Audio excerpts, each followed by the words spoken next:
This was the largest volunteer firefighting organisation in the world. Most people have no idea that they're not being paid. Volunteerism is indelibly marked into our Australian DNA.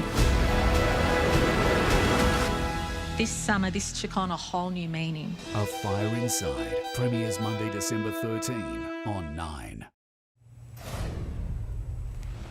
To finance now, the Omicron variant has hammered both the local and cryptocurrencies. The Australian dollar briefly slumped below 70 US cents. Here's business reporter Chris Kohler.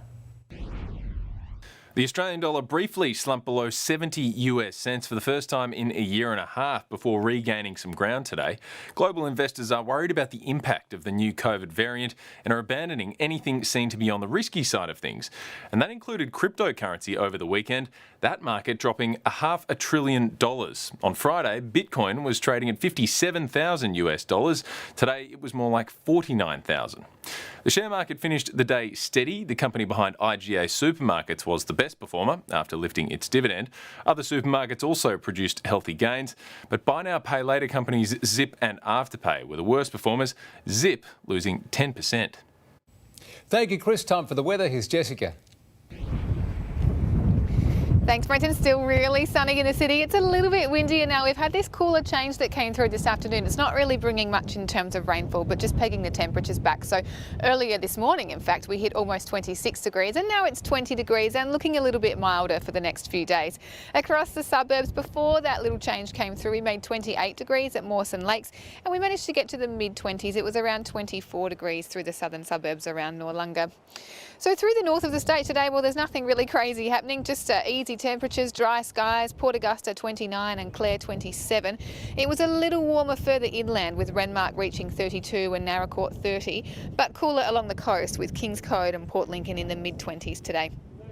So you can see exactly what's bringing these milder conditions. If you look at the charts, you've got those southerlies there. They're just dragging a cooler airflow over the state for the next few days, and that's courtesy of that high pressure system just hanging out under WA there. Interstate tomorrow, a few showers possible through the east in the capitals, Brizzy, Canberra. Not much in it for the cities. In the west, Perth is going for a hot one, 37 degrees.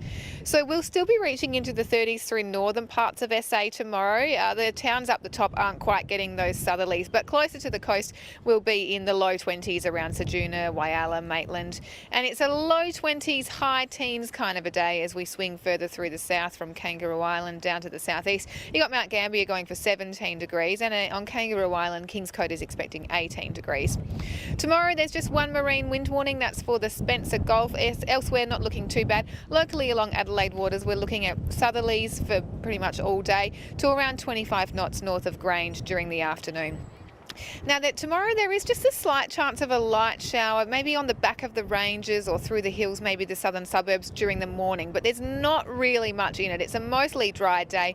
If anything, maybe a little overcast. 21 for Elizabeth and 20 for Glenelg. We've got a dry 20 degrees on the way for you in the city. Maybe a touch windy from time to time. Probably tomorrow is probably the least appealing of the days. After that, it gets nicer and nicer. So sunnier and 20 on Wednesday, up to 22 degrees on Thursday with more sun. Warming into the mid-20s on Friday in Adelaide. And from there, we really warm up nicely into the weekend. In fact, a hot one, 36 on Sunday. Get the board shorts ready, guys. Can you believe it? Thank you very much, Jessica, and thank you for joining us. You're up to date here on 9. We'll have developments throughout the evening with our late news just after 11. It is time now for a current affair. Good night.